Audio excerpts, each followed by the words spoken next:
Are you kind of like you remember that movie Ratatouille, right? And the main line in that was anyone can cook. Yeah, Are you really telling us that anyone can sell? absolutely.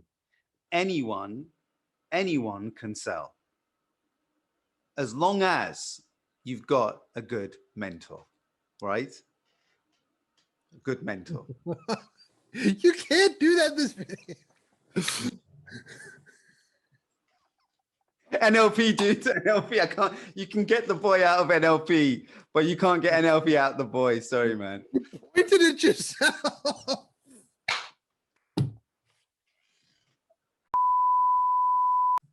Hey Adam, thank you for sitting down with me again.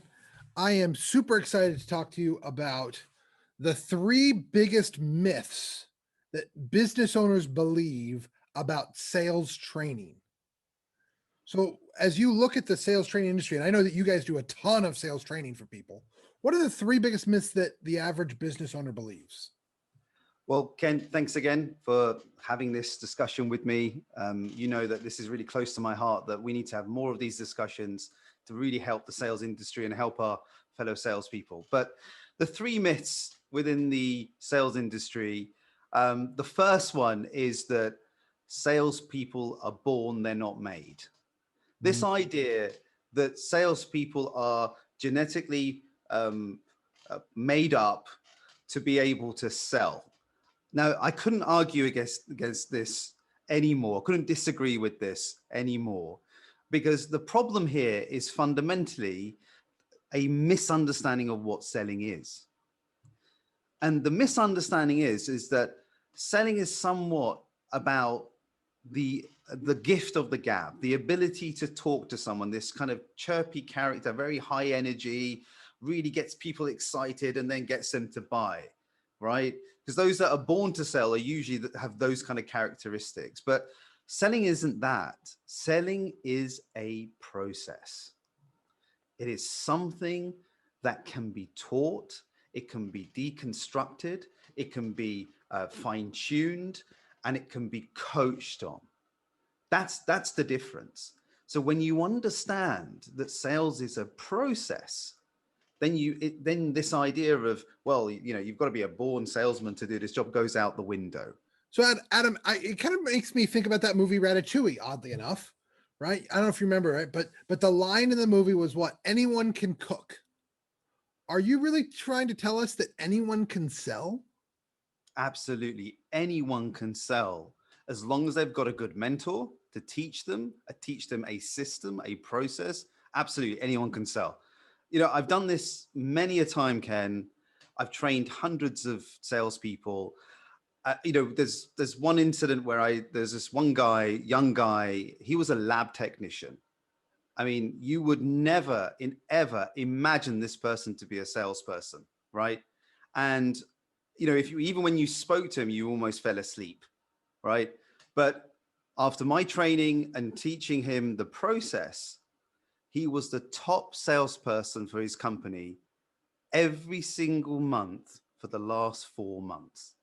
Every single month for the last 4 months. And why was he particularly good at it?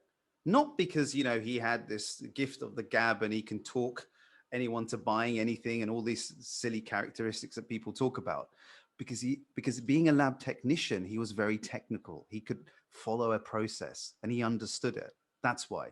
And anyone who can follow a process can learn how to sell. Wow.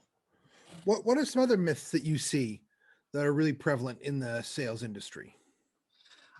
One that really annoys me is this, there are different selling personalities.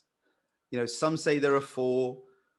Some of them go all the way up to like 14. They've got the analytical, the assertive, the amenable, the expressive, and all whatever it is. Right. I find these just a distraction. And again, I think it's people that don't know how to sell are commenting on how to sell. You see, and what's also frustrating, Ken, is that when you read about these selling personality, they say that some of them actually overlap. So then you're making a distinction without a difference. I mean, what's the point of making these distinctions? If it kind of reminds me of the star signs, right? they've got these star signs, and they say, well, today you will encounter this and this, and they speak in vague terms that could apply to any star sign, right? So now the reason I have a problem with this is that if you use first principles, fundamental human psychology as the basis of your sales system, you can bypass these different personalities because you're operating at the fundamental level, right? So people are motivated by two motivations. You can reduce any decision making into two motivators: to avoid pain and harm, to gain pleasure. So to avoid pain and harm, and to gain pleasure and desire. Now, if your system is built on that, then you don't need to worry about these personalities. It's a waste of time. So that's another myth, Ken. So, how does focusing in on avoiding pain and gaining pleasure, how does that factor into all of this? Tell me a little bit more about that. Well, your sales system has to be structured that has a component that addresses those questions. So Mm. you need to be able to make sure that you've addressed your prospects' desire to avoid pain and harm and the desire to gain pleasure, right? So you need to build a system that covers those two bases. If you don't, then you're losing. Then you're not going to close as effectively as you should. And so ultimately it's understanding that we've got to cover both of these things, and a lot of this other stuff that's out there for salespeople is just stuff being sold to them, not stuff that's actually helping them, is really what you're saying. Yeah, I mean, there are people out there, there's lots of people that talk about, look, you got to get the problem, right? You got to get the pain and you got to get emotion. But very few people actually know how to do it. Mm. Very few people know how to actually elicit a emotional response from the prospect. They all know they have to do it, right? But they don't know how to do it. And that's one of the things that I teach my salespeople, that very art of really getting to understand the prospect and to understand the emotion that's behind the problem, to Mm. elicit that emotion, right? Because in order to make a decision to purchase, you need both your logical and your emotional side of your brain. If you only have one of those, you can't make a decision. And that goes for every decision out there. Interesting. So would you say that we're really, as salespeople, we're trying to engage the entire process, right? Both halves of the brain, as you will, to really get them to make that decision and move forward. And that's different than, saying, hey, I've got to explain my personality type, and now that sells to this other person's personality type, Yeah. etc., and so forth. Yeah, exactly. I mean, can you imagine if you've got 14 of these personality types?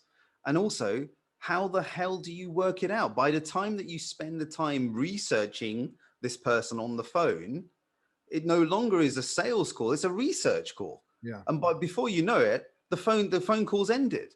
So what I'm saying is, look, forget all that. If you what all those personality types have in common, or those 14 personality types have in common, do you know what it is?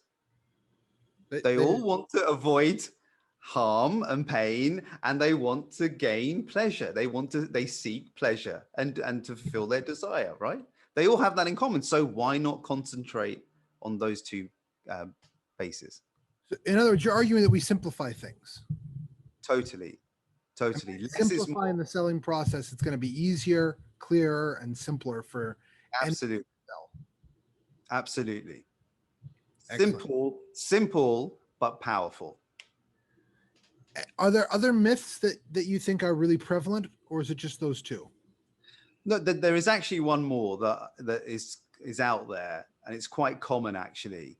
It's the view that if you are an expert in the product or service that you're selling, then you de facto are the best salesperson for that job. I cannot express how wrong this is. And again, it is the problem, the reason that this misconception, this myth exists is because, again, they don't understand selling.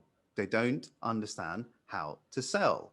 Because the problem here is that they understand selling to be a product focused venture. It is not. Selling is a prospect focused venture. That's the difference.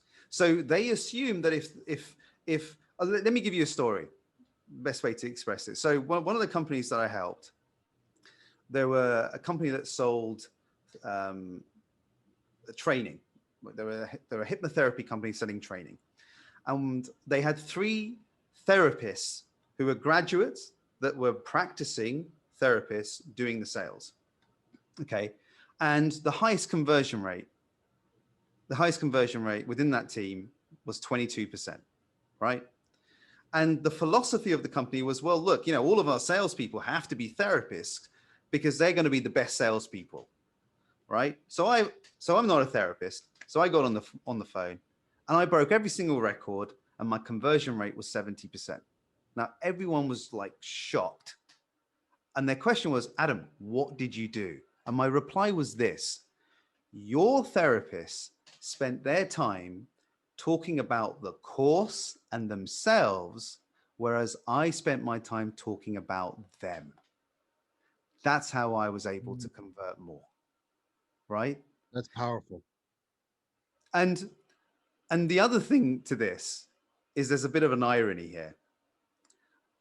And there's some advice to companies that tell their sales staff to tell their prospects that they are graduates of the program, of the course that they're trying to sell. Now, if you're such a great therapist, what the hell are you doing on the phone selling? Right? Aren't you sending a message out there to your prospects that in this situation, are you not saying to them that the course is actually not that good, the training isn't that good because our therapists can't earn any money, therefore they have to do some selling, right? So it is firstly a misunderstanding of what selling is, because the skill to set the skill of the expertise is an independent skill to the skill of selling. So selling is its own body of skill. And the second thing is that you're telegraphing to your prospect that in actual fact, your program isn't great because the people that have graduated, they're still on the phone selling rather than actually doing the thing that they graduated in. Beautiful. Well, Adam, I really appreciate you taking the time to walk us through these kind of 3 misconceptions.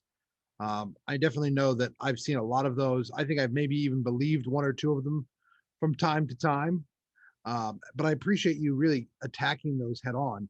When somebody, becomes aware of these or sees them within their organization, what do they need to do to get rid of them? How do they attack this now that they know what the problem is? Well, firstly, they need to have the courage to address it, because a lot of people don't have the courage, because this is the status quo. This is almost like the religion of selling, right? That these components are true and we need to have the courage to challenge them. And I've got where I am today is because when something didn't make sense, when something didn't work, I said to my manager or my salespeople, this does not work. And don't be afraid, challenge and try other methods. Testing is one of the most important um, activities that a salesperson can be involved in. I, to this day, after 20 years of selling, I still test different approaches and different techniques. That's powerful. That's really powerful right there. So always be testing. Always be testing. Not And always be closing, always be testing. and if somebody, they've watched this, they say, you know what, we need this in our organization. I don't have the ability to do some of this stuff or to fix some of these problems. How can someone get in contact with you? Well, very easily, you can contact me adam@adamcerra.com. I'm on Facebook. You can book a call with me and we can have a conversation to address some of these issues that we've spoken here, and I can talk about how I can help. Excellent. Well, hey, thank you so much for taking the time out today. This has been so valuable. I think people are going to really get a ton of ways to move forward. And they're also going to really start breaking up some of those major misconceptions that I think a lot of people have about selling in the sales industry.